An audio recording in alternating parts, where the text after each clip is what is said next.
എല്ലാ പരമശ്രദ്ധേയ സംഘചരണങ്ങളിലും സവിനയ നമസ്കാരം. ഉപസ്ഥിതരായ സജ്ജനങ്ങളെ, അമ്മമാരെ, സഹോദരിമാരെ, ആത്മീയ കാര്യകർത്താ ബന്ധുക്കളെ, ഇന്ന് ഈ പവിത്രമായ അന്തരീക്ഷത്തിൽ ഭഗവാൻ ശിവൻ്റെ നഗരത്തിൽ നർമ്മദാ മാതാവിൻ്റെ സാന്നിധ്യത്തിൽ നാം ഭാരതമാതാ പൂജ ചെയ്തിരിക്കുന്നു. ഇതിനൊരു അർത്ഥമുണ്ട്. നർമ്മദാ മാതാവിൻ്റെ തീരം ഈ ആധ്യാത്മിക സാധനയുടെ സ്ഥലമാണ്. ഇതിൻ്റെ രണ്ടു തീരങ്ങളിലും എക്കാലത്തും ഇപ്പോഴും ഈ നിമിഷത്തിലും എണ്ണമറ്റ മഹാത്മാക്കൾ സൂക്ഷ്മരൂപത്തിൽ കമണ്ഡലവുമായി തപസ് ചെയ്തുകൊണ്ടിരിക്കുന്നു എന്ന് പറയാറുണ്ട്. ആധ്യാത്മിക സാധനയിലേക്ക് പദം വയ്ക്കുന്ന സമയത്ത് പല സാധകരും ആദ്യം നർമ്മദാ പരിക്രമം ചെയ്യാറുണ്ട്. ഇതിൻ്റെ ആധ്യാത്മികതയുടെ ഉദ്ഘാതാവ് ശിവനാണ്. ഈ ആധ്യാത്മികതയുടെ ഫലമായി നിങ്ങൾക്കുണ്ടാകുന്ന മഹത്വം ആ ഒന്നിനെയാണ് പരിചയപ്പെടുത്തുന്നത്. എല്ലാറ്റിനെയും ഒന്നിപ്പിക്കുന്ന ആ ഒന്നിനെ. മനുഷ്യൻ, സമാജം, സൃഷ്ടി, ഇത് മൂന്നിനെയും ഒരുമിപ്പിച്ച് ചലിപ്പിച്ച് പരമാത്മാവിലേക്ക് കൊണ്ടുപോകുന്നു. അർത്ഥകാമങ്ങളെ മോക്ഷത്തിലേക്ക് നയിക്കുന്നതിനായി ധർമ്മത്തിൻ്റെ അനുശാസനം നൽകുന്നു. ഈ ആധ്യാത്മികതയെ മനസ്സിലാക്കുന്നതിലൂടെ സൃഷ്ടിയെക്കുറിച്ചുള്ള അറിവ് ലഭിക്കുന്നു. സൃഷ്ടി എങ്ങനെയാണ് ചലിക്കുന്നത്? അതിലൂടെ ഞാൻ എങ്ങനെയാണ് ചലിക്കേണ്ടത്? അതുകൊണ്ട് ഈ ലോകത്തിലും പരലോകത്തിലും എനിക്ക് എങ്ങനെ സുഖം നേടാൻ കഴിയും, സാർത്ഥകത നേടാൻ കഴിയും? ഇതിന് ഒരേ ഒരു ഉപായമേ ഉള്ളൂ. നമുക്കെല്ലാവർക്കും അറിയാവുന്നതുപോലെ നമ്മുടെ രാഷ്ട്രം അതിനായാണ് നിലകൊള്ളുന്നത്. യോഗി അരവിന്ദൻ പറഞ്ഞിട്ടുണ്ട്, എപ്പോഴൊക്കെ സനാതനധർമ്മത്തിൻ്റെ ഉത്ഥാനം ഉണ്ടാവാൻ ഭഗവാൻ ആഗ്രഹിക്കുന്നുവോ അപ്പോഴൊക്കെ ഹിന്ദുരാഷ്ട്രത്തിൻ്റെ ഉത്ഥാനം ഉണ്ടാകുന്നു. ഉത്തരപ്രാരയിലെ പ്രസംഗത്തിൽ അദ്ദേഹം പറഞ്ഞു, ഇപ്പോൾ ഭഗവാൻ ആഗ്രഹിക്കുന്നു വീണ്ടും ഒരിക്കൽ കൂടി ഈ ലോകത്തെ സനാതനധർമ്മത്തിൻ്റെ ഉത്ഥാനം ഉണ്ടാക്കണമെന്ന്.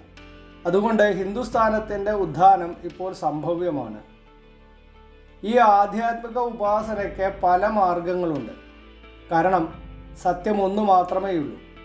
പക്ഷേ അത് അനിർവചനീയമാണ്. അത് അത്രത്തോളം സർവവ്യാപിയും സർവങ്കശവുമാണ് എന്നതുകൊണ്ട് നമ്മുടെ ഭാവനകൾക്കും അതീതമാണ്. യോ ബുദ്ധേ പർശസ്തു സഹ.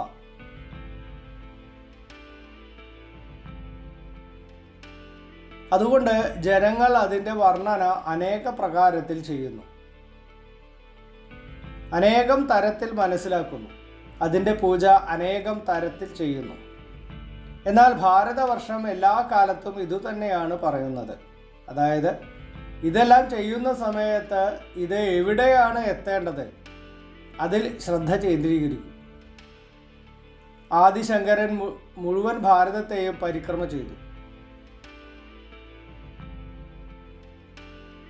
ആ സമയത്ത് എത്രയോ മതങ്ങൾ ഉണ്ടായിരുന്നുവോ അതിനെ എല്ലാറ്റിനെയും പരാജയപ്പെടുത്തി അദ്വൈത മതത്തിൻ്റെ സ്ഥാപനം ചെയ്തു. എല്ലാറ്റിൻ്റെയും ഖണ്ഡനം ചെയ്തു. അതുകൊണ്ട് നിർത്തിയില്ല. എന്തിനെയൊക്കെയാണോ ഖണ്ഡനം ചെയ്തത് അതിൻ്റെ മണ്ഡനവും ചെയ്തു.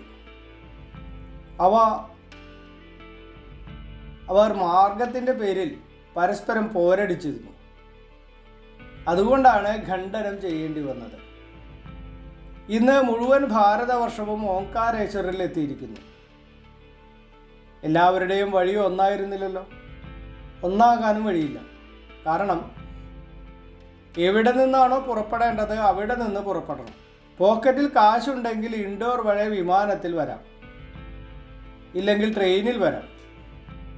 അടുത്ത പ്രദേശത്തുള്ളവർക്ക് ബസ്സിലും വരാൻ കഴിയും. നർമ്മദ പരിക്രമ ചെയ്യുന്നവർ കാൽനടയായി പോകുന്നു. എവിടെയാണോ എത്തേണ്ടത് അവിടെ എത്തുന്നതിനുള്ള സമ്യക്കായ അറിവ് നൽകാനാണ് മതങ്ങൾ. മുന്നോട്ട് പോകുന്തോറും മതങ്ങൾ ഇല്ലാതാകുന്നു. പിന്നാലെ വരുന്നവർക്ക് വഴി ശരിയായി മനസ്സിലാക്കാനാണ് മതങ്ങൾ. എങ്ങനെയാണോ സഞ്ചരിക്കേണ്ടത് അതിൻ്റെ ഉദാഹരണങ്ങൾ നൽകുന്നു. എല്ലാവരും അതിൻ്റെ പാലനം ചെയ്യുന്നു. എന്നാൽ ചില ആളുകൾ മതങ്ങളെക്കാൾ ഉയരങ്ങളിലെത്തുന്നു. ഗുരുദേവ് റാനഡെ സാക്ഷാത്കാരം ലഭിച്ച ഒരു മഹാപുരുഷനാണ്. അദ്ദേഹം പറയാറുണ്ട്, religion one the top of religions. അക്കാര്യം മനസ്സിലാക്കിയാൽ എല്ലാ വഴക്കുകളും ഇല്ലാതാകും. മതത്തിനേക്കാളും വലിയ മതം നൽകുന്നതാണ് ഭാരതം. ഭാരതം എങ്ങനെ അങ്ങനെയായി മാറി? കാരണം അതിനൊരു സത്യം ലഭിച്ചു. ഏതാണോ സത്യവും നിത്യവും ശാശ്വതവും അത്. ബാക്കി എല്ലാറ്റിനും മാറ്റം സംഭവിച്ചു. ആ സത്യം ലഭിച്ചു. ഇത് എങ്ങനെ സംഭവിച്ചു? ലോകത്തിലെ എല്ലാവരും സുഖം അന്വേഷിക്കുന്നു. എന്നാൽ നമ്മുടെ പൂർവികർക്ക് മാത്രം അത് ലഭിച്ചു. പക്ഷെ വേറെ ആർക്കും കിട്ടിയതുമില്ല. എന്തുകൊണ്ട് അങ്ങനെ സംഭവിച്ചു? അതിനെക്കുറിച്ച് ചിന്തിക്കുമ്പോൾ മനസ്സിലാക്കാൻ കഴിയുന്നത് ഈ ഗുണം നമ്മുടെ മാതൃഭൂമിയുടേതാണ് എന്നാണ്.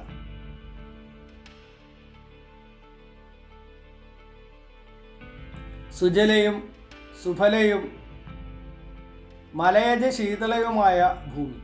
അക്കാലത്ത് ജനസംഖ്യയും അധികമില്ല.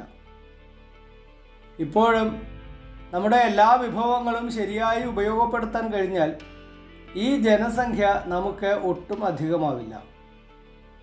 അതുകൊണ്ട് ജീവിക്കാൻ പരസ്പരം പോരടിക്കേണ്ടി വരുമെന്ന് നമുക്ക് അറിയാൻ കഴിഞ്ഞിരുന്നില്ല. ഇപ്പോഴും അത് അങ്ങനെ തന്നെ. ഭാരതമാതാവ് നിറയെ നൽകുന്നു, നമ്മൾ അതെല്ലാം കഴിക്കുന്നു.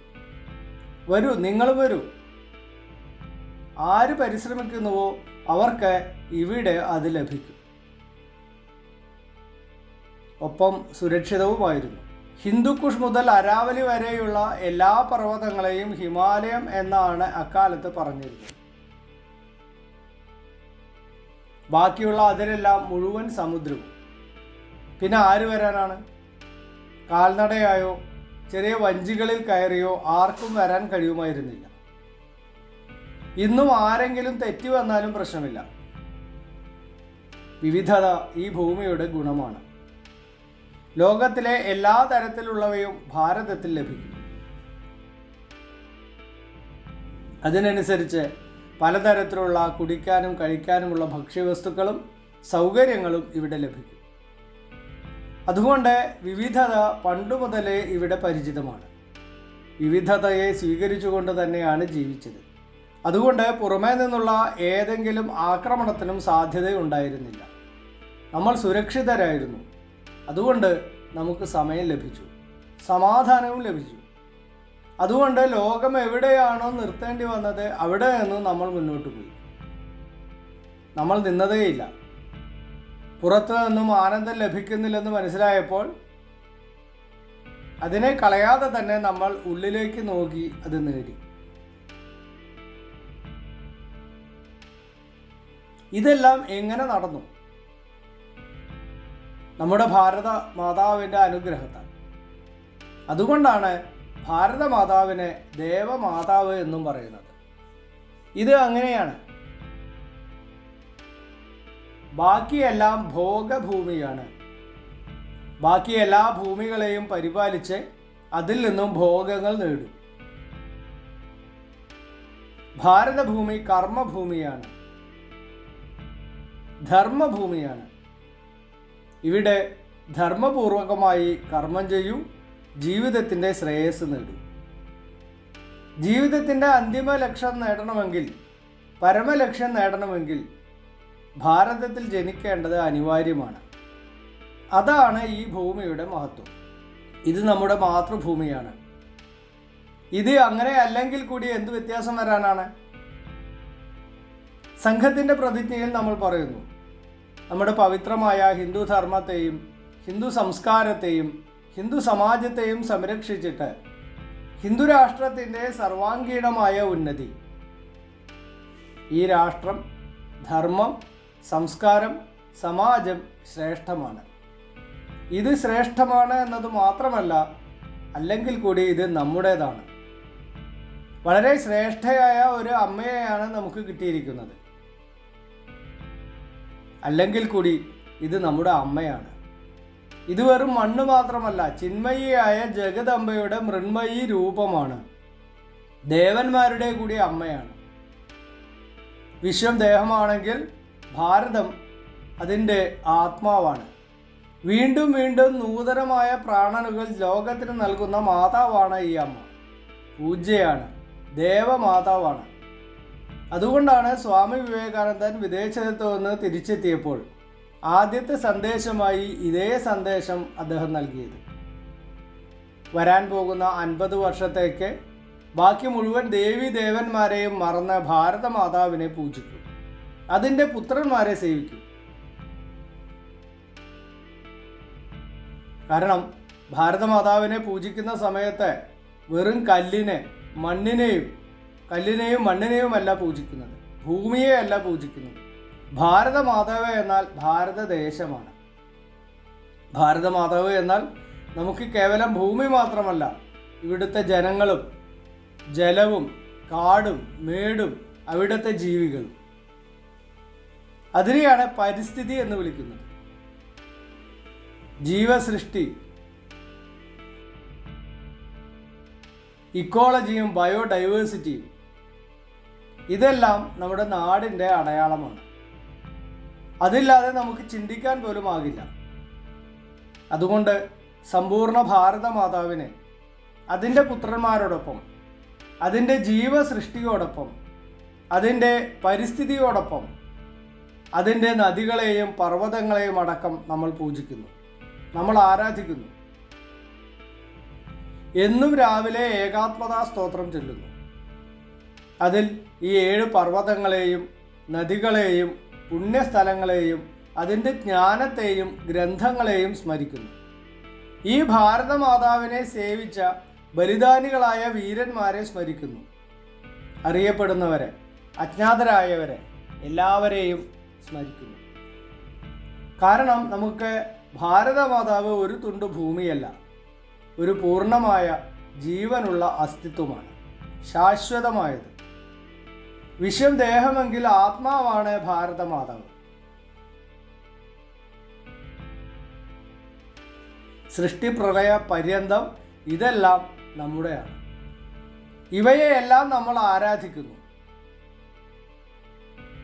ഇവിടുത്തെ സാധകരും സിദ്ധന്മാരും സാക്ഷാൽ ഈശ്വരൻ്റെ പ്രാപ്തി നേടുന്നു.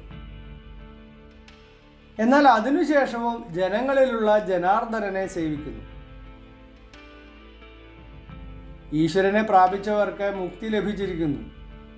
മുക്തി ലഭിച്ചാൽ പിന്നെ ഈ ലോകം കൊണ്ട് എന്തു ചെയ്യാൻ, പിന്നെ എന്തു നേടാനാണ്? ആത്മാനന്ദത്തിൽ നിമഗ്നമാണ്. പക്ഷെ അങ്ങനെ ഉണ്ടാകുന്നില്ല. അവരാണ് ഈ ആദർശം മുന്നോട്ട് വെച്ചത്. ഏകാന്തത്തിൽ ആത്മസാധന, ലോകാന്തത്തിൽ സേവയും പരോപകാരവും. ഇതാണ് ജീവിതം. കാരണം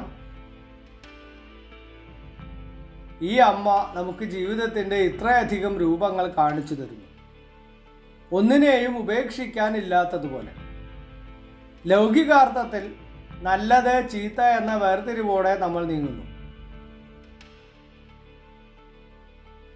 എന്നാൽ ഈ ഭൂമി നമ്മെ പഠിപ്പിക്കുന്നു, ഈ പരിസ്ഥിതി ചലനാത്മകമാണ്. ഇത് രണ്ടും വേണം. ഇത് രണ്ടിലൂടെയും നമുക്ക് നീങ്ങേണ്ടി വരും. ഇവ രണ്ടിലും വിജയം നേടിക്കൊണ്ട് സ്വന്തം വഴി കണ്ടെത്തുന്നു. സുഖദുഃഖം സമീകൃത്വ ലാഭാലാഭൗ ജയാജയവും. അതുകൊണ്ട് മാനവസേവ ഈശ്വര സേവയാണ്, നരസേവ നാരായണ സേവ. ഈ സന്ദേശം ഈ ഭൂമിയിൽ നിന്ന് ലഭിക്കുന്നു. സേവ എന്നാൽ ചാരിറ്റി പ്രൊജക്റ്റ് എന്നല്ല ഞാൻ പറയുന്നത്. പ്രൊജക്റ്റ് കുറേ ആളുകൾ ചേർന്ന് ഉണ്ടാക്കുന്നതാണ്. എന്നാൽ നിരപേക്ഷ സേവ എന്ന പാരമ്പര്യം കേവലം ഭാരതത്തിൻ്റേത് മാത്രമാണ്. എന്തിനാണ് സേവ ചെയ്യുന്നത്? കാരണം എല്ലാം നമ്മുടേതാണ്. ചിലർക്ക് സേവ ചെയ്തില്ലെങ്കിൽ നാളെ അവർ ശത്രുവായി മാറിയേക്കാമെന്ന് ഭയന്നുകൊണ്ടല്ല സേവ ചെയ്യുന്നത്.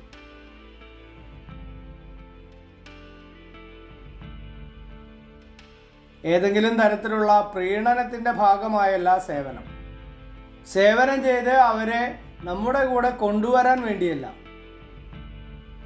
ഇത്തരം ഏതെങ്കിലും സ്വാർത്ഥത കൊണ്ടല്ല ചെയ്യുന്നത്. സർവത്ര നാരായണ രൂപമാണ്. അവരുടെ സേവയാണ് ചെയ്യുന്നത്. ശിവഭാവത്തിലാണ് ജീവസേവ ചെയ്യുന്നത്. ഇത്തരം നിരപേക്ഷ സേവ നമ്മൾ ആരിൽ നിന്നാണ് പഠിച്ചത്? നമ്മുടെ മാതൃഭൂമിയിൽ നിന്ന് തന്നെ.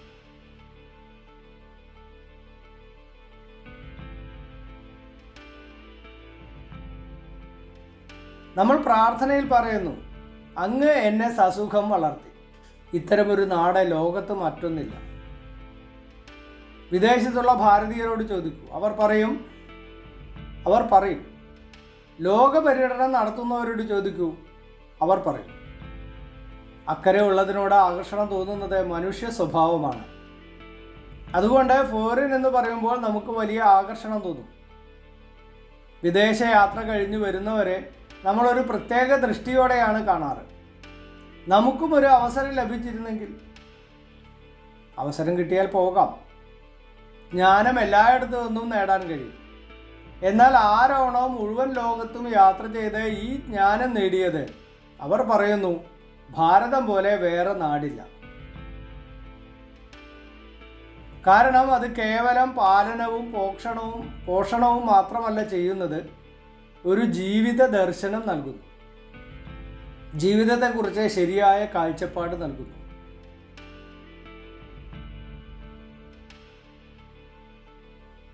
ഈ കാഴ്ചപ്പാട് കൊണ്ട് അഭ്യുദയവും നിശ്രേയസവും രണ്ടിൻ്റെയും പ്രാപ്തി ലഭിക്കുന്നു. ഏത് ജീവിത ദൃഷ്ടി കൊണ്ടാണ് ലോകത്ത് അംഗീകാരം ലഭിക്കുന്നത്? ആ രാഷ്ട്ര ജീവിതം കൊണ്ട്. കാരണം ആ കാലത്ത് മെക്സിക്കോ മുതൽ സൈബീരിയ വരെ എത്താൻ ഈ ജീവിത കാഴ്ചപ്പാട് നമ്മുടെ പൂർവികരെ സഹായിച്ചു. ചെറിയ ചെറിയ നൗകകളിൽ ഇരുന്നായിരിക്കും അവർ പോയിരിക്കുക.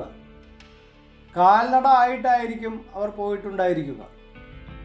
എല്ലാ സ്ഥലത്തും അവർ ഏതു ജ്ഞാനമാണോ, ഏത് സംസ്കാരമാണോ നൽകിയത്, ഏത് ഭൗതിക ജ്ഞാനമാണോ നൽകിയത്, സേവനങ്ങൾ ചെയ്തത്,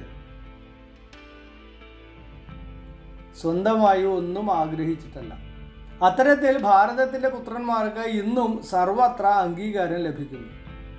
എല്ലായിടത്തും ഏത് നാട്ടിൽ പോയാലും ഭാരതത്തിൽ നിന്നുള്ളവരെ ഒരു പ്രത്യേക ദൃഷ്ടിയോടെ കാണുന്നു. പല നാട്ടിലും വിനയത്തോടെ പ്രണമിക്കുന്നു. ഈ അംഗീകാരം നമുക്ക് നൽകുന്നത് നമ്മുടെ ഭാരത മാതാവാണ്. അതുകൊണ്ട് ഇതിൻ്റെ പൂജ ചെയ്യുന്നത്, സേവ ചെയ്യുന്നത് എല്ലാ പൂജകളുടെയും എല്ലാ സേവകളുടെയും സമാഹരണമായി തീരുന്നു. ഇന്ന് ദേശത്തിലെയും ലോകത്തിലെയും സ്ഥിതി നോക്കുന്നത് ആവശ്യമായി തീർന്നിരിക്കുന്നു. കോടിക്കണക്കിന് ഭാരതപുത്രന്മാരുണ്ട്. ഭാരതത്തിൻ്റെ ഈ അവസ്ഥ എങ്ങനെ ഉണ്ടായി? അജ്ഞാനത്തിൻ്റെയും ദാരിദ്ര്യത്തിൻ്റെയും അന്ധകാരം ഇപ്പോഴും പൂർണ്ണമായി മാറിയിട്ടില്ല. സ്വാതന്ത്ര്യം കിട്ടി ഇത്ര വർഷമായിട്ടും അതിന് പരിഹാരമായിട്ടില്ല. അതിനുവേണ്ടി ജീവിക്കുന്നതിൻ്റെ ആവശ്യമുണ്ട്. അതിനുവേണ്ടി സതതമായി നിരന്തരമായി പുരുഷാർത്ഥങ്ങൾ സമർപ്പിക്കേണ്ട ആവശ്യമുണ്ട്. ആ പുരുഷാർത്ഥങ്ങളുടെ പ്രേരണ നമുക്ക് ഈ ഭൂമിയിൽ നിന്ന് ലഭിക്കണം. ഇതിൻ്റെ ചരിത്രത്തിൽ നിന്ന് ലഭിക്കും. ഇതിൻ്റെ വർത്തമാനത്തിൽ നിന്ന് ലഭിക്കും. ഇതിൻ്റെ മഹാപുരുഷന്മാരിൽ നിന്ന് ലഭിക്കും. ഗിരികന്ധരങ്ങളിലെ ചെറ്റക്കുടികളിൽ കഴിയുന്ന അതിൻ്റെ പുത്രന്മാരിൽ നിന്നും ബാലന്മാരിൽ നിന്നും ലഭിക്കുന്നുണ്ട്. യാത്ര ചെയ്യുന്ന സമയത്ത് ഇതെല്ലാം നമ്മുടെ ദൃഷ്ടിയിൽ വരുന്നുണ്ട്. സമാജത്തിൽ വിദ്യാഭ്യാസമുള്ളവരും സമ്പന്നരുമുണ്ട്. വിദ്യാഭ്യാസം ലഭിക്കാത്തവരും ദരിദ്രന്മാരുമുണ്ട്. എന്നാൽ ഈ ഭേദഭാവം ഉപരിപ്ലവം മാത്രമാണ്. മനുഷ്യനെ എന്ത് ശ്രേഷ്ഠതയാണ് വേണ്ടത്? അത് സർവത്ര കാണാൻ കഴിയുന്നു. കാട്ടിൽ താമസിക്കുന്ന ഒരു ബാലൻ ഉണ്ടായിരുന്നു. വിദ്യാഭ്യാസമില്ല. 1 ഏക്കർ ഭൂമിയുണ്ട്. കാട്ടിൽ താമസിക്കുന്നത് കൊണ്ട് കൂടുതൽ ആവശ്യങ്ങളും ഉണ്ടായിരുന്നില്ല. TV വേണ്ട, മൊബൈൽ വേണ്ട. നാണം മറയ്ക്കാൻ വസ്ത്രങ്ങളുണ്ട്, ഭക്ഷിക്കാനുള്ളത് ലഭിക്കും. ഇത്രയേ അവന് ആവശ്യമുണ്ടായിരുന്നു. ഇടയ്ക്കൊക്കെ അതിനും തടസ്സം നേരിട്ടിരുന്നു. മഴ കിട്ടാതിരിക്കുമ്പോഴും വരൾച്ച വരുമ്പോഴും. സ്വാതന്ത്ര്യപ്രാപ്തിക്ക് ശേഷം അവന് മനസ്സിലായി ജീവിക്കാൻ കുറച്ച് പണമൊക്കെ വേണം. അതിന് ജോലി വേണം. ജോലി അന്വേഷിച്ച് വീട് വിട്ട് അവൻ താലൂക്ക് ആസ്ഥാനത്ത് എത്തി. അവിടെ നമ്മുടെ ഒരു വിദ്യാർത്ഥി ഹോസ്റ്റൽ ഉണ്ടായിരുന്നു. അവിടെ എത്തി 2-3 ദിവസം താമസിക്കണം, ഒരു ജോലി അന്വേഷിക്കണം എന്ന് പറഞ്ഞു. 2-3 ദിവസം ജോലി അന്വേഷിച്ച് നടന്നെങ്കിലും 4ാം ക്ലാസ് പോലും പാസ്സാകാത്ത ആൾക്ക് എന്ത് കിട്ടാൻ? 3 ദിവസം കഴിഞ്ഞ് ഹോസ്റ്റൽ മാനേജരോട് പറഞ്ഞു, ജോലി കിട്ടിയില്ല, പക്ഷേ വീട്ടിലേക്ക് അയക്കാൻ പണം വേണം. ഞാനിവിടെ അടിച്ചുവാരി വൃത്തിയാക്കാം, വെള്ളം നിറയ്ക്കാം, ഭക്ഷണം ഉണ്ടാക്കാം, പാത്രങ്ങൾ കഴുകാം. മാനേജർ പറഞ്ഞു, ഞങ്ങളും പിരിവെടുത്ത് ജീവിക്കുന്നവരാണ്.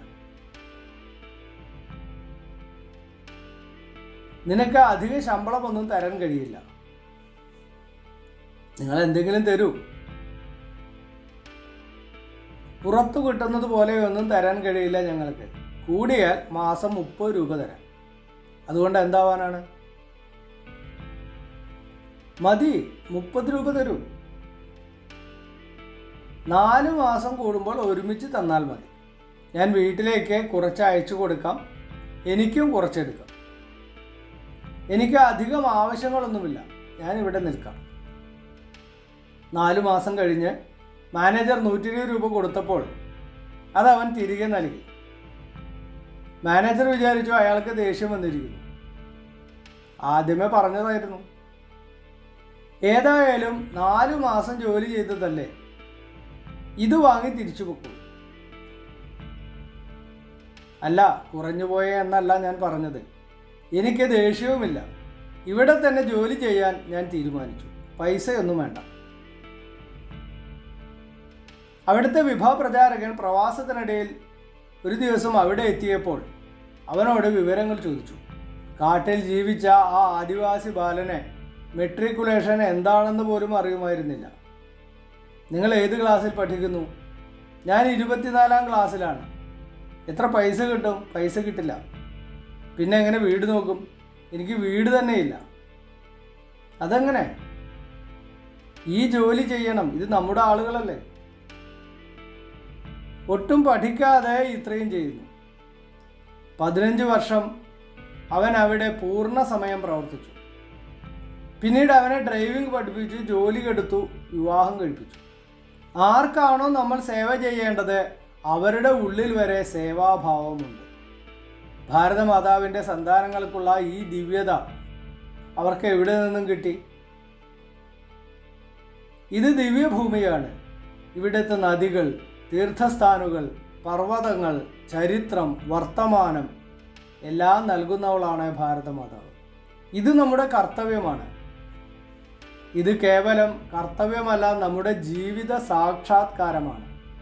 ഗുരുജി മഹാരാജ് പറയുന്നു, ഇത് നമ്മുടെ എല്ലാമാണ്. നമ്മുടെ മോക്ഷകാരണവും ഇതാണ്. നമ്മുടെ ധർമ്മസാധനയും ഇതാണ്. ഭാരതത്തിൻ്റെ പതാക ഉയർത്തും, ഭാരതത്തിൻ്റെ ഉദ്ധാനം ചെയ്യും. ഭാരതഭൂമിയുടെ സന്ദേശം ഇതുതന്നെയാണ്. തപസ്സും സാധനയും ചെയ്യുന്നവർക്ക് ഇതാണ് എല്ലാം. സാമാന്യ ഭാരതീയരെ ഈ മാതൃഭൂമിയുടെ സേവ, ജനങ്ങൾ, കാട്, മൃഗങ്ങൾ, പക്ഷികൾ ഇതിനെല്ലാമായി നൽകുന്നത് നമുക്ക് ഒരു അക്ഷയ ഉപാധേയമാണ്. നമ്മുടെ ജീവിതം സാർത്ഥകമാക്കാൻ മനുഷ്യജന്മം ലഭിച്ചിരിക്കുന്നു. പരമലക്ഷ്യത്തിൻ്റെ സാക്ഷാത്കാരം എങ്ങനെ ലഭിക്കും? സഹജമായ, സുലഭമായ, ഏറ്റവും സുലഭം ഭക്തിയാണ്. പരമാത്മാവ് പോലും നമ്മുടെ പുത്രനാകുന്നത് ധന്യത എന്ന് കരുതുന്നുവോ? പരമാത്മാവ് പോലും ആരുടെ പുത്രനാകുന്നത് ധന്യത എന്ന് കരുതുന്നുവോ? ആ മാതാവിൻ്റെ സേവ, ആ മാതാവിൻ്റെ സേവനം. ഗരുഡൻ അത്തരമൊരു മാതാവിൻ്റെ സേവയാണ് ചെയ്തത്. അദ്ദേഹത്തിൻ്റെ ജീവിതം എങ്ങനെ സാർത്ഥകമാക്കി? എന്നേക്കുമായി സകല ധർമ്മത്തിൻ്റെയും മൂലമായ ആ പരമാത്മാവിൻ്റെ വാഹനമായി മാറി. നമ്മുടെ പൂർവികന്മാർ, ഭാരതവാസികളുടെ പൂർവികന്മാർ അത്തരം സാധനയാണ് ഒരു കാലത്ത് ചെയ്തിരുന്നത്. ഈ ഭാരതവർഷം എല്ലാ കാലത്തും ധർമ്മത്തിൻ്റെ വാഹനമായി. ആ സാധന നമ്മൾ വീണ്ടും ചെയ്യണം. ആ സാധന നമ്മൾ മുന്നോട്ട് കൊണ്ടുപോകണം. ഇന്ന് നമ്മുടെ കർത്തവ്യം ഇതുതന്നെയാണ്. നമ്മുടെ മോക്ഷധർമ്മത്തിൻ്റെ പാലനം ചെയ്യണം. ഓരോരുത്തരുടെയും ധർമ്മം വേറെയാണ്. ഓരോരുത്തരുടെയും ഉപാസന വ്യത്യസ്തമാണ്. ലഭിച്ചിരിക്കും, പൂർവിക പരമ്പരയിൽ നിന്നും ലഭിച്ചിരിക്കും. അതിനെയാണ് നമ്മൾ കുലധർമ്മം എന്ന് വിളിക്കുന്നത്. അതിൻ്റെ പാലനം വീണ്ടും ചെയ്യണം. എന്നാൽ ഇത് ഏകാന്തമാണ്. ലോകാന്തമായി സേവ, പരോപകാരത്തിനുള്ള ജീവിതം നയിക്കണം. അവനവന് വേണ്ടി ഒന്നും ആഗ്രഹിക്കാതിരിക്കുക. സേവ ചെയ്യുന്നതിനായി എത്രത്തോളം വേണ്ടി വരുമോ അത്രമാത്രം സ്വീകരിക്കുക. അവനവനവന് ആവശ്യമായത് മാത്രം സ്വീകരിക്കുക. ബാക്കി മുഴുവനും മറ്റുള്ളവർക്കായി നൽകുക.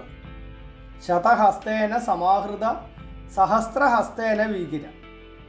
ഇതാണ് എല്ലാവർക്കുമുള്ള ആജ്ഞ. നമ്മുടെ നാട്ടിൽ മനുഷ്യൻ അവനവൻ്റെ ഭോഗത്തിനായല്ല എല്ലാം ചെയ്യുന്നത്. ബ്രഹ്മചര്യത്തിൻ്റെ പാലനം ചെയ്യുക, ഉത്തമ മനുഷ്യനാവുക, ഗാർഹസ്ഥ്യം സ്വീകരിക്കുക. സമാജത്തെ മുന്നോട്ട് കൊണ്ടുപോകാൻ ഗൃഹസ്ഥധർമ്മത്തിൻ്റെ പാലനം ചെയ്യുക. സമാജം മുന്നോട്ട് പോകാൻ ഗാർഹസ്ഥ്യം ആവശ്യമാണ്. എപ്പോഴും സമാജം മുന്നോട്ട് പോകണം. അതിന് ഗൃഹസ്ഥന്മാർ തന്നെ വേണം, കുടുംബസമേതം. ഞാനും പട്ടിണിയാകരുത്, സാധുക്കളും പട്ടിണി കിടക്കരുത്. കുടുംബത്തിനെ പട്ടിണി കിടരുത്, സാധുക്കളും പട്ടിണി കിടക്കരുത്. ഗൃഹസ്ഥാശ്രമം മറ്റു 3 ആശ്രമങ്ങളുടെയും ആശ്രയമാണ്. കാരണം അവർ പാലനം ചെയ്യുന്നു. അതുകൊണ്ട് ധർമ്മം നിലനിൽക്കുന്നു. ഒരു സമയമെത്തിയാൽ ഇതിൽ നിന്നെല്ലാം പുറത്തു കടക്കുക. പുതിയ തലമുറയെ ചെയ്യാൻ അനുവദിക്കുക. എല്ലാം നോക്കിക്കാണുക. ആവശ്യം വരുമ്പോൾ ചെന്ന് സഹായിക്കുക. ആവശ്യമുള്ള ഉപദേശം നൽകുക. ഭൗതിക ജീവിതത്തിൻ്റെ കെട്ടുപാടുകളിൽ നിന്നും പതുക്കെ പതുക്കെ സ്വന്തം ജീവിതം വേർപ്പെടുത്തി വാനപ്രസ്ഥം സ്വീകരിക്കുക. അതിനുശേഷം മോക്ഷം, എല്ലാ ജീവികളുടെയും പരമധർമ്മമായ മോക്ഷം നേടുക. അതിനുവേണ്ടി ജീവിക്കുക. ഈ ജീവിത പദ്ധതി അതിനായി ഉണ്ടായതാണ്. ഉപഭോഗത്തിനായി എനിക്ക് വിവാഹം ചെയ്യേണ്ട, എൻ്റെ വയറ് നിറയ്ക്കാൻ ഞാൻ കുടുംബം നോക്കേണ്ട. നമ്മുടെ ഇടയിൽ അങ്ങനെ സംഭവിക്കുന്നില്ല. എന്നാൽ പുറത്ത് അങ്ങനെയല്ല. നമ്മുടെ എവിടെ അങ്ങനെ നടക്കുന്നുമില്ല. ജീവിതകാലം മുഴുവൻ പ്രയത്നിച്ച് വിശ്രമിക്കാനല്ല വാനപ്രസ്ഥം. വിശപ്പ് സഹിക്കാനുള്ള ശക്തി കിട്ടാനല്ല സന്യാസം. ബാക്കി ലോകത്ത് അങ്ങനെയാണ്, ഭാരതത്തിൽ അങ്ങനെയല്ല. അതുകൊണ്ട് ഭാരതവർഷത്തിലെ എല്ലാ ജീവികളുടെയും ജീവിതം ജന്മം മുതൽ ഒരു സാർത്ഥക ജീവനായി മാറി മുന്നോട്ട് പോകുന്നു. വിദ്യാഭ്യാസമില്ലാത്ത റിക്ഷക്കാരൻ വരെ പറയുന്നു, ചില്ലറയില്ലെങ്കിൽ പോട്ടെ. ഇത്രയും വലിയ ചിന്ത അവനെ എങ്ങനെ ഉണ്ടാകുന്നു? ചൂട് കാലത്ത് പോലും ടെൻറ്റ് കെട്ടി അതിനടിയിൽ സുഖമായി കിടന്നുറങ്ങുന്നു. കോടീശ്വരന്മാർ വരെ ഉറക്ക ഗുളിക കഴിച്ചാണ് ഉറങ്ങുന്നത്. ഈ ശക്തി എവിടെ നിന്നുമാണ്? ഈ ശക്തി ഈ അമ്മ നമുക്ക് തന്ന ജീവിതം കൊണ്ടാണ്. ഈ അമ്മ നമുക്ക് തന്ന സംസ്കാരം കാരണമാണ്. അതുകൊണ്ട് ഈ മാതാവിനെ സർവശക്തിയും സമാഹരിച്ച് സേവ ചെയ്യണം.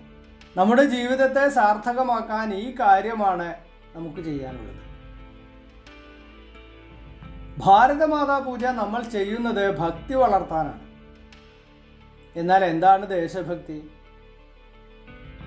ഇത് ഭാരതമാതാവാണ്.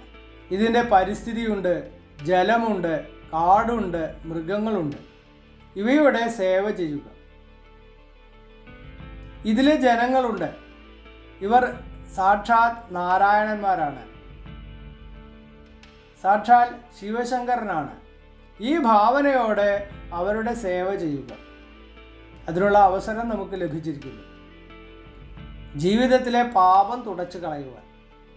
അവഗണിക്കപ്പെട്ടതുകൊണ്ട് ദരിദ്രരായവരെ അവഗണിച്ച് സ്വന്തം സ്വർഗപ്രാപ്തിക്കായി നമ്മൾ ശ്രമിക്കുകയാണ്. അതുകൊണ്ടാണ് ദരിദ്ര നാരായണനെന്നും ശിവശങ്കരനെന്നും അവരെ വിളിക്കുന്നത്. അവർ സ്വയം കഷ്ടം സഹിച്ച് നമുക്ക് അവസരം നൽകുകയാണ്, നമുക്ക് മുക്തി ലഭിക്കാൻ. ഇതാണ് നമുക്ക് ചെയ്യാനുള്ളത്. ഭാരതമാതാ പൂജ എന്നാൽ ഈ സ്വഭാവം നമ്മളിൽ വീണ്ടും ഉണർത്തുകയാണ്. പടിഞ്ഞാറിൻ്റെ തിളക്കത്തിൽ ഭൗതിക ജീവിതത്തിൽ നമ്മൾ കുറേ കാലം പോയി. ഇംഗ്ലീഷുകാരുടെ കാലത്തെ മുഴുവനും മറന്നുപോയി. സ്വതന്ത്ര ദേശത്തെ നമുക്ക് ഓർമ്മിക്കാൻ ശ്രമിക്കണം. എത്രയോ ഋഷി, മുനി, സന്യാസി, വീരയോദ്ധാക്കൾ, സാമൂഹ്യ പരിഷ്കർത്താക്കൾ എല്ലാവരും ചേർന്ന് പ്രവർത്തിച്ചു. സ്വന്തം ജീവിതം നൽകി. സാഗരത്തെക്കാളും വിശാലമായ ഫ്രെയിം ഉണ്ടാക്കി. കാട്ടിലെ മരങ്ങളെല്ലാം ചേർത്ത് പേനയുണ്ടാക്കി. ആകാശത്തോളം വിശാലമായ പ്രതലത്തിൽ എഴുതാൻ ശ്രമിച്ചാലും എഴുതാൻ കഴിയാത്തത്ര കാര്യങ്ങളുണ്ട് കഴിഞ്ഞ 200 വർഷത്തേത് മാത്രം. കുറേയധികം ആളുകളുണ്ട്. ചിലർ പ്രശസ്തരാണ്, പലരും അപ്രശസ്തരും. 100 മടങ്ങ് കൂടുതൽ. ഇന്നത്തെ കാലത്തും സേവ ചെയ്യുന്ന പ്രശസ്തരേക്കാൾ 100 മടങ്ങ് അപ്രശസ്തരായവരുണ്ട്. ഏതു പരിതസ്ഥിതിയിലും അവർ സേവ ചെയ്യുന്നു. ഭാരത് മാതാ പൂജ പ്രത്യക്ഷത്തിൽ നടത്തുന്നു. ഞാനത് കാണാറുണ്ട്. തകർന്ന വീട് നടത്താനുള്ള ചുമതല ഭാര്യയെ ഏൽപ്പിച്ച് തെരുവിൽ കാണാൻ കഴിഞ്ഞ ആരുമില്ലാത്തവരെ സ്വന്തം വീട്ടിലേക്ക് കൂട്ടിക്കൊണ്ടുവന്ന് സഹായിക്കുന്നു. എത്ര നാൾ വരെ ചെയ്യണോ അത്ര നാൾ വരെ സേവ ചെയ്തുകൊണ്ട്. കണക്ക് നോക്കിയപ്പോൾ അത്തരത്തിലുള്ള 350 പേരെ വരെ കാണാൻ കഴിഞ്ഞു, ചിലപ്പോൾ അതിലും അധികം. ഭാരതീയ സമാജത്തിൽ ഇന്നത്തെ അവസ്ഥയിലും നിരവധി ആളുകൾ അത്തരത്തിൽ ചെയ്യുന്നുണ്ട്. ഇതിനെക്കുറിച്ച് വ്യക്തമായ ധാരണയുണ്ട്. ജീവിതം മറ്റുള്ളവരുടെ സേവയ്ക്കാണ്. ഇതിൽ നിന്നും എനിക്ക് ഭഗവാനെ കാണാൻ കഴിയുമ്പോഴൊക്കെ ഉപാസനയും മറ്റും ചെയ്യുന്നുണ്ട്. ഉപാസന ചെയ്യുമ്പോഴും സേവ ചെയ്യുന്നു. സ്വന്തം മോക്ഷധർമ്മത്തോടൊപ്പം സ്വന്തം സേവന മനോഭാവവും കൊണ്ടുപോകുന്നു.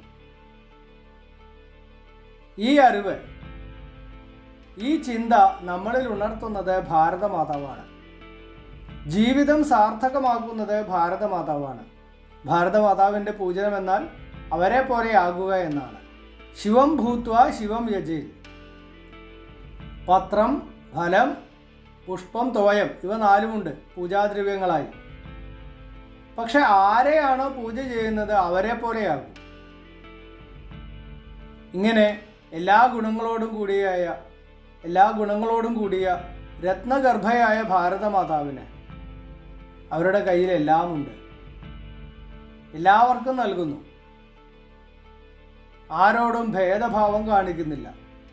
തിരിച്ച് പ്രത്യുപകാരത്തിൻ്റെ ആഗ്രഹം ഒരിക്കലും കാണിക്കുന്നത് പോലുമില്ല.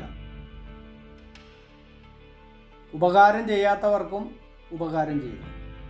അവരെ പൂജിക്കാൻ അവരെ പോലെ ആവുക. 1000 വർഷത്തെ അടിമത്തം കാരണം, 2000 വർഷത്തെ അധപ്പതനം കാരണം നമ്മുടെ ജീവിതത്തിൽ എന്തു ശൂന്യതയാണ് ഉണ്ടായത്? അത് ഇല്ലാതെയാക്കാൻ സ്വാമി വിവേകാനന്ദനാണ് ഈ വഴി പറഞ്ഞത്. ഭാരതമാതാവിനെ ആരാധിക്കുക. കോടിക്കണക്കിന് രൂപങ്ങളിലായി അവതരിച്ച ആ ഈശ്വരനെ, അവൻ്റെ പുത്രന്മാരുടെ സേവ ചെയ്യുക. പറയൂ ദരിദ്രനാരായണന് നമസ്കാരം. പറയൂ മൂർഖനാരായണന് നമസ്കാരം. ഇതുതന്നെയാണ് നമ്മുടെ നാരായണൻ. അവരെയാണ് എല്ലായിടത്തും കാണാൻ കഴിയുന്നത്. ഇതാണ് നമ്മുടെ പൂർവികന്മാരുടെ ആജ്ഞ. ഇതാണ് വർത്തമാനകാലത്തെ നിർദ്ദേശവും. അതുകൊണ്ടാണ് നമ്മൾ ഭാരത് മാതാ പൂജ ചെയ്യുന്നത്. ഭാരത് മാതാ പൂജ ചെയ്യുന്ന സമയത്ത് അഖണ്ഡ ഭാരതം ഖണ്ഡിതമായത് എങ്ങനെയെന്ന് പറയേണ്ടി വരും. പറയൂ. പക്ഷേ അതിൻ്റെ പിന്നിലെ കാരണം എന്തായിരുന്നു? മനസ്സിലാക്കാനുള്ള കഴിവ് നഷ്ടപ്പെട്ടതോടെ അവയെല്ലാം വേറെയായി. ഈ ചിന്ത ഉയർത്താൻ, ആ തിരിച്ചറിവ് ഉണ്ടാക്കാൻ, അതിനാണ് ഭാരതമാതാ പൂജ. ഇന്ന് നമ്മൾ ആ പൂജ ചെയ്തു. നർമ്മദാ മാതാവിനെ സാക്ഷിയാക്കി മനസ്സിൽ പ്രതിജ്ഞ എടുക്കണം.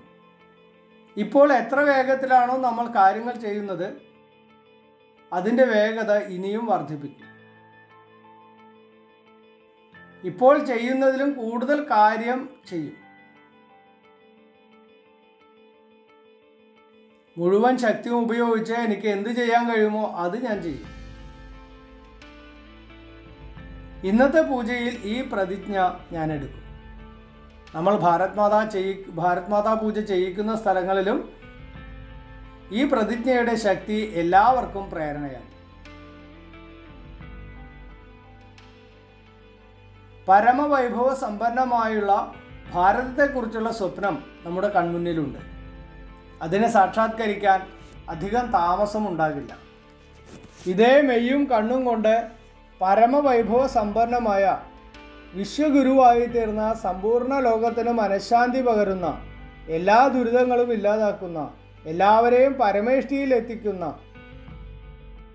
എല്ലാ കറകളും നീക്കിയ വിശ്വഗുരുവായ ഭാരതവർഷത്തെ നമുക്ക് കാണാൻ കഴിയും. അങ്ങനെ കാണാൻ നമുക്ക് കഴിയട്ടെ. ആവശ്യമായ വേഗത വർദ്ധിപ്പിക്കാൻ നമ്മുടെ ഭാരത് മാതാ പൂജ സഹായിക്കട്ടെ. ഇത്രയും കാര്യങ്ങൾ മുന്നിൽ വെച്ചുകൊണ്ട് ഞാൻ ഈ ഭാഷണത്തിന് വിരാമമിടുന്നു.